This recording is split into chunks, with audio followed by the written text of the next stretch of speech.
Spirituality, I wasn't much into. One second. I wasn't too aware of spirituality until 1999, and just quickly here is that spiritually, I guess I became strong enough so that I could be able to contain spirits over time, and I now contain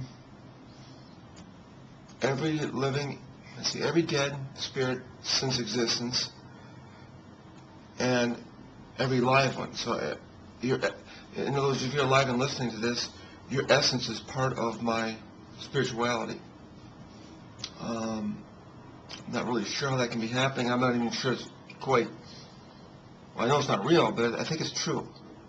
So, start with the first spirit that entered me. Well, there was this purple girl, Roseanne, I think Skelter or Stelter. It was in 5th grade. I think we had the same teacher, Mrs. Felix, and I'd help her get up the stairs. She had sort of I don't know what she had, but she had 2 crutches to help get her up the stairs and the way she walked. And she just, well, I don't know, she seemed like a really happy lady. But in 99 I would realize that, well, by the way, in 99 is when I realized this, that basically I had her spirit. I had her spirit in me since 6th grade. I'm going to explain how that occurred. I didn't know this till 99.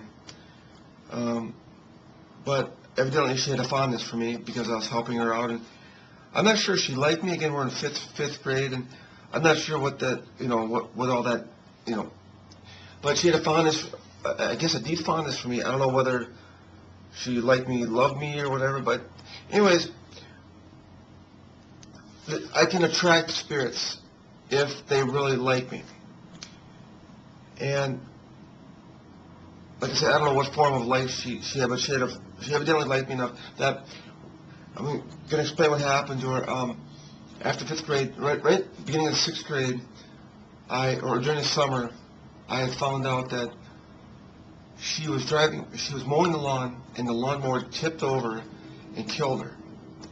And this is in 6th grade, and I remember, and so this must have happened just at the beginning of the school year of some sort, because I believe there was a funeral service, and some of the students went. I regret to say that I did not go.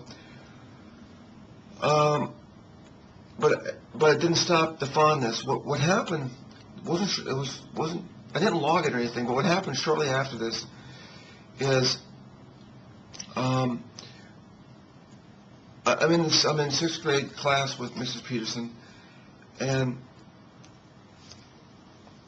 my heart started beating faster and faster, and I was wondering if there's something wrong with me, and it peaked up to just so maybe like probably 150 beats a minute, maybe 200. It was pretty rapid, and it was,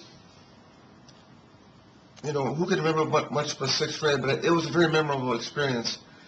That it was like, it was kind of cool too. I was wondering if there was something wrong with me still, but it lasted approximately 5 to 10 minutes. This euphoria I was in. It was it was actually a good feeling, and that's why I didn't think anything was wrong, because it just felt good. And it was that experience in which Roseanne came into my essence. She became a part of me, and it was a watching angel for me throughout my life until my morph, until just before my morph, till 99. So she has been a part of me, a watching angel, and probably who has been keeping me safe throughout the years. So, yeah. So it's kind of cool. I'm gonna go through the other spirits that entered me and how that happened. One second. Um, I'm not sure. But initially, the spirits that come into me, they're perceived to be as dead spirits. I'm going to mention about a list of 77 spirits. And at the time, two of them I thought were dead, and one I found out was alive, and I'm guessing the other one's alive. Reese, Richard Barnes was a music teacher of mine. Anyways, I'll give you the order here in a second. One second. So in '99, just days before, like 2 days before my marriage, maybe 3, I get this realization that Roseanne has been a part of my life since 6th grade. And then I'd be sort of get introduced to other spirits that would enter into me. The second one, after Roseanne, for many years, it was my wife's, Maria's mother, came into me. It's spirit number 2, and I never met the lady.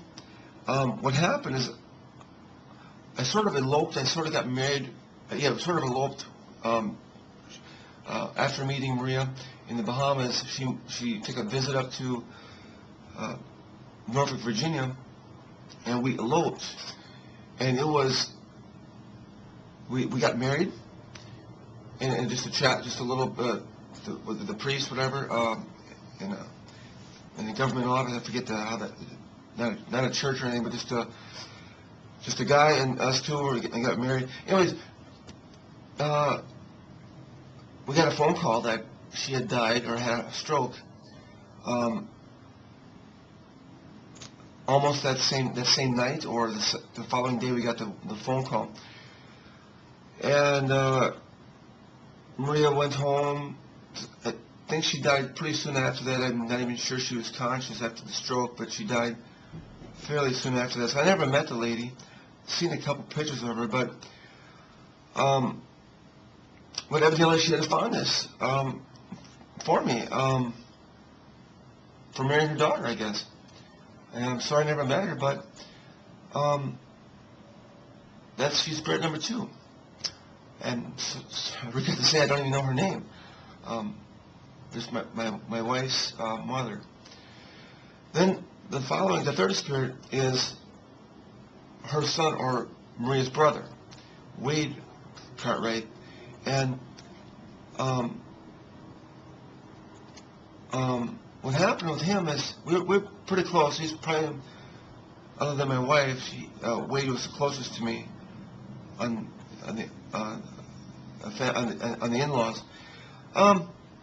He died in a tragic home burglary, which went sour, in which he got shot and died. And I sort of remember the night that it occurred. I sort of had a restless time getting to sleep, and that was kind of unusual at the time. And then I found out the next morning that he had been shot and died. And I suspect it's related to, I think I know who did it. It's related to, it's kind of like to get back at me. They're going to, I'm working on getting that investigation. They have no clue, they have no leads who did it or anything. And I do, but I'm trying to get people to convince them that of what's going on, but kind of a hard time. So anyways, he was spirit number 3. By the way these spirits enter into me, it's kind of like a silhouette kind of form, and it rushes toward me, and it enters me, and it's sort of like I see a silhouette, not a face. Just I know who it is based on the kind of a conversation that occurs in my head, and then they come rushing toward me. And so that's how there's like an introduction. Hey, remember me? Remember us, and this is good times or whatever. And then it would rush toward me. Spirit number 4 is it's gonna sound kind of weird. Curtis Carlson. He's a millionaire that was founded TGIF for one thing. He's got a few chains of something, but TGIF is one. Anyways, he had died just in '99, like January, February. I went to his funeral, and it seemed like an odd thing for me to do it, but I was just under the impression that he was a watching eye out there. And perhaps, yeah, I mean, he just, somehow he got wind of me and was kind of following me. So, he was spirit number 4. Fifth one was Richard Barnes, and I thought he died in a car accident. A drunk driver hit him and killed him. Again, for these spirits to come into me, I had to have thought that they were dead. It turns out I called him a few months later, and he was alive. I don't know what that's about, other than maybe at some point I was able to contain live spirits. Like initially, I could contain dead ones, and then at some point I was able to. They were able to be alive. I could able to contain live spirits. I don't understand that, why first the dead ones and then live. It just, I'm not sure why. But at some point, I'm not even sure what date it was, but I was able to contain live spirits. Maybe it was the date when I contacted Richard Barnes. Maybe when I got a hold of him on the phone and contacted him, that's maybe the point at which I was able to contain live spirits. Because I now found that he was alive, and I contained him, so now maybe at that point, I was able to contain live spirits. I think I called him in my journey, and like, after my morph, about like in June or something, I called him just to find out what's going on. Also, I should mention that I was able to contain at that the initial points was angel spirits, nice spirits. It was a few months later. I was working at GE. I thought about a year later, in the beginning of 2000, which I was able to contain hell. So I was able to contain heaven and hell in the spirituality tank. And I'm not sure why the angelic ones first, and then the hell spirits, the demons later. I'm not sure why the order, but that's the way it played out. By the way, Richard Barnes is my music teacher from Norfolk, Virginia. I was getting some music training, voice and piano, and some classes through him. And I think he had a sort of fondness for me, but I think he wanted me to marry his daughter, which she was very still like 11 at the time. So, but then I got married to Maria, so I kind of stopped that. But he liked me for some time there. When I gave him a call on the phone, I told him I've had a spiritual experience in which I think I'm Jesus. We haven't talked since then. So, spirit number 6 is Alethea, which is my fifth sibling, my mother's 6th kid, a girl who died of a crib death just like a few months after being born, a couple months after being born. She was my roommate. She was my roommate in my room in Buffalo, Minnesota when this occurred, and it was pretty traumatic for my parents, especially my mom. And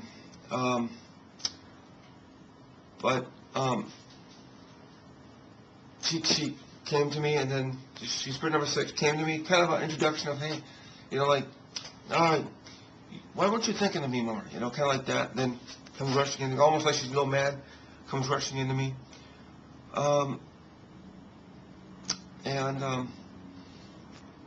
This all may have taken place approximately, I think, the day before just a day, just a day before my morph, or maybe 2 days before my morph, this awakening of understanding of my spirituality, and these spirits entering me, 2 through 6 all came to me, and throughout that day, in the same day. So I'm guessing just about 24 hours or a day, the day before my morph. Anyways, after Alethea, I went to sleep. I'm going to sleep, and I'm in bed, and the rush of dozens of spirits came into me, and these were animals and insects that I knew, and that had died at some time, that I may have stepped on, insects that I stepped on, crickets or whatever. Like a horse was in there, a horse that I knew, and we had a pet for a while. I was becoming strong enough to attract insects and animals that really maybe didn't have a fondness for me, or maybe they did, but I just knew them, that I acquaintances, and I was strong enough to suck them into me. Again, some of them maybe had a little bit of fondness for me. Probably most not. The ones that I stepped on, the crickets or whatever. I was just becoming strong enough to attract a weaker spirit into me. And then the next morning, the realization that Reese Killian, a co-worker of mine on my Navy ship, that he maybe been murdered. And I talk about this in my morph. Look at my chronicles. I talk about him a little bit, but I sent an anonymous letter to the wife of somebody that had an affair while we were in a port overseas, and I think they thought that he did it, and that's why they killed him. And again, I'm not sure. Maybe Reese is alive. I did send him a letter asking him what's going on. Didn't get a response back, so he might be fine. But it was just a realization that I started punching all the Navy people involved, and that eventually formed the hit which launched the metamorphization, the hit on my life that following night, the night of 26 April 1999. And the hit resulted in the spiritual punching. I would do some spiritual punching almost physically in the air for a while, then eventually just in my mind I would just just mentally punch. And it led to the hit, which after that got stopped, apprehended, that kind of went, that threat went away. Then the following morning of 27 April, just after midnight, so the morning of 27 April 1999, the metamorphization, which just a train of silhouettes of souls come into me, and they were all dead ones, I believe, at the time. Again, I'm not sure what. Anyways, I talk about this in the morph. Look at my chronicles. But I woke up the next morning with literally millions in me. I'm guessing millions, or at least 100,000. But I was very strong at that point, and I could continue I could now defend myself spiritually. It was kind of a wild ride spiritually. I'm trying to. But one second, let me think about this. You'll have to take a look at the chronograph, or chronicles. The chronicles there, which describe sort of the journey I'm on, which is part of the spirituality, I guess. It appears that I'm some spiritual warrior, defending myself for 2-3 months in 1999, and it got me strong enough that I would go into auto mode, in my auto defensive mode. My spiritual angels would now protect me spiritually. from danger. Um, oh, so, one second. I use some of the spiritual awakening that occurs for me. The more was mainly as a result of I was missing a certain diet, and that diet was psychiatric drugs, and it's those chemicals. And I've heard there's some kind of derivative of like acid, or that's usually what those prescription drugs are. Is usually some derivative of the illegal type. So, but that's what I needed to make the morph happen, to allow this spirituality of mine to get stronger. And I've been on drugs since '99, mostly on, a little bit off, but mostly on. It's this food. It's like a food. It's a chemical it's spirituality food. And in some aspect, I recommend everybody take a little bit of that stuff. Just, you don't have to take it every day, but once a month or something, just to enhance your soul. It helps enhance my soul, get my spirit tank bigger, as and basically the food helps make godly powers more real in this world, as I explained. I think what link, psychiatric link, in which like the bees died as a result of the amount going off of my drugs.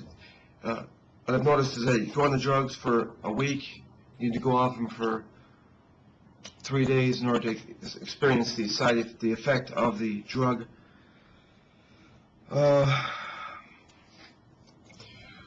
not sure if I'll make an autism link, but it seems like autism has been increasing over the years. It's always been there, I guess, but it seems to really be kicking in the more spiritual I get.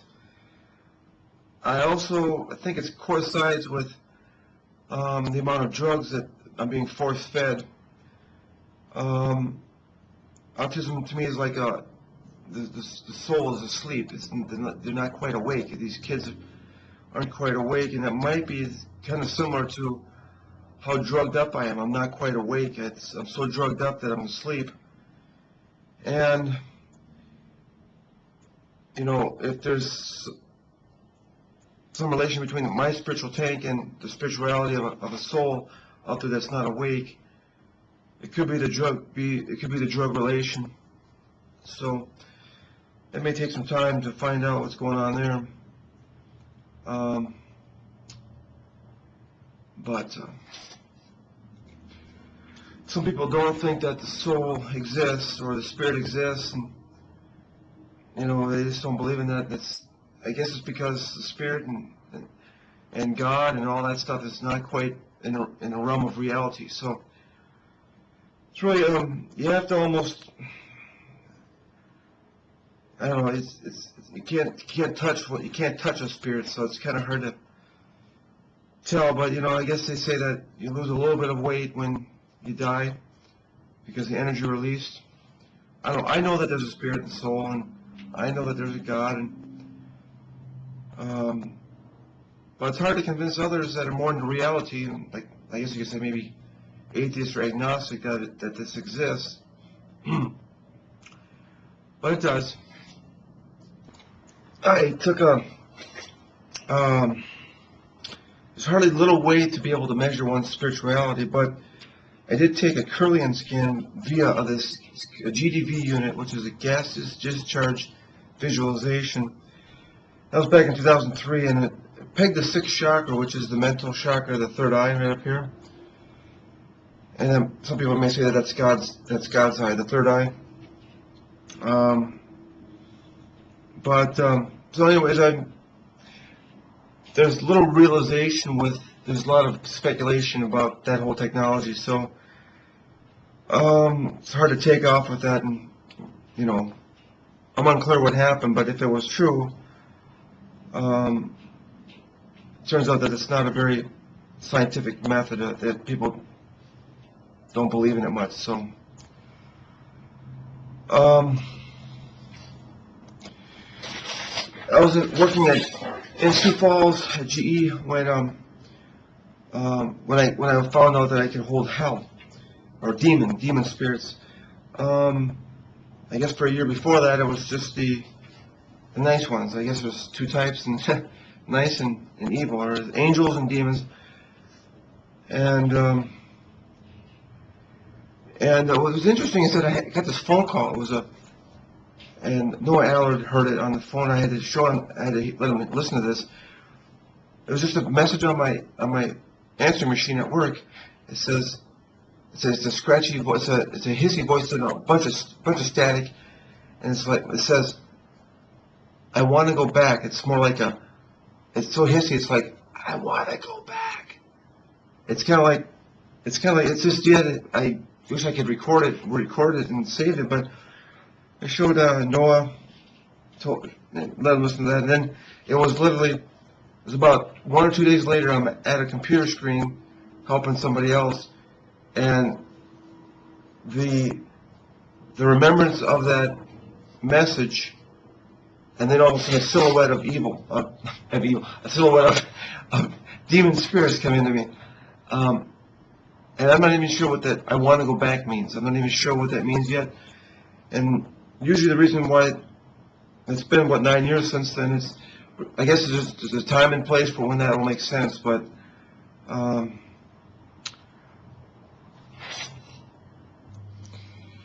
in March of 2005, it coincides right when I sued David Copperfield for ungodly powers.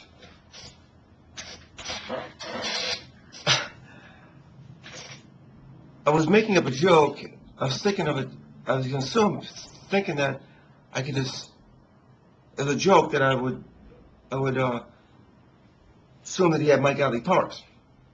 And I thought that was a joke. But the way it works is, if you have godly powers out there, and if you have a spirit, you have some sort of manifestation of godly powers. Every time I get your essence, I essentially get your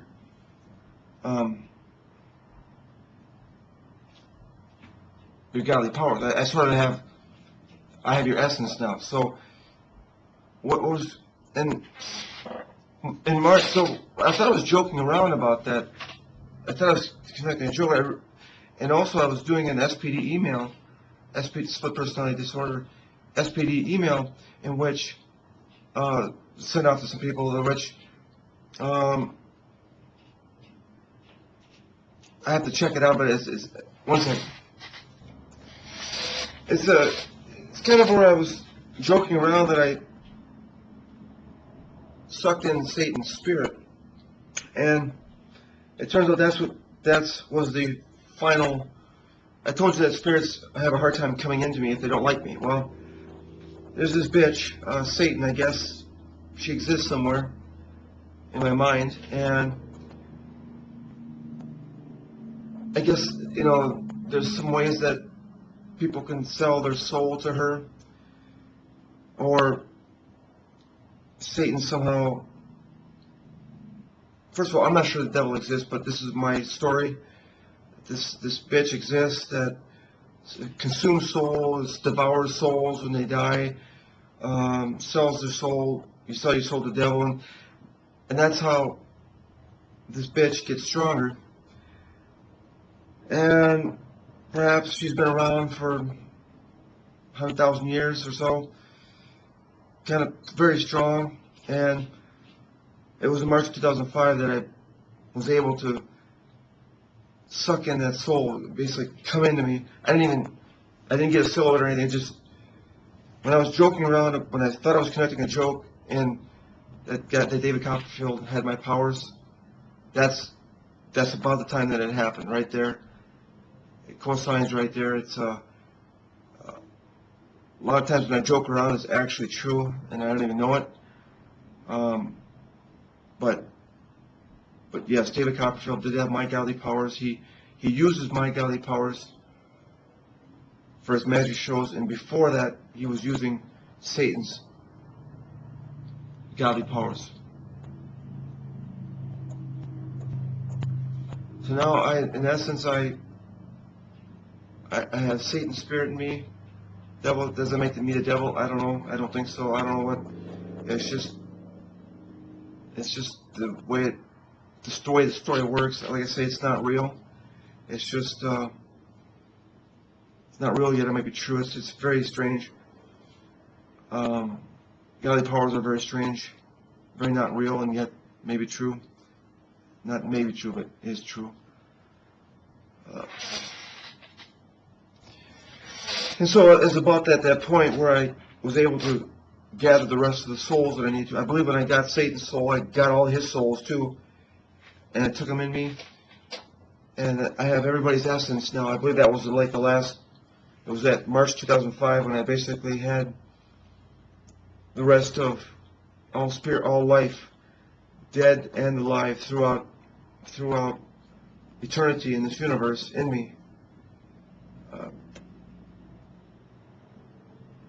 If it wasn't right then that I had everything, it probably wasn't too much longer after that. So, but you never know. Maybe I don't have it all. But like I say, it's grass, trees, all life, all spirit. Everything that's living has a life, has a spirit. Everything that's alive has a spirit. And I'm not sure, but I picked up a whole bunch that. Right at the beginning of March 2005.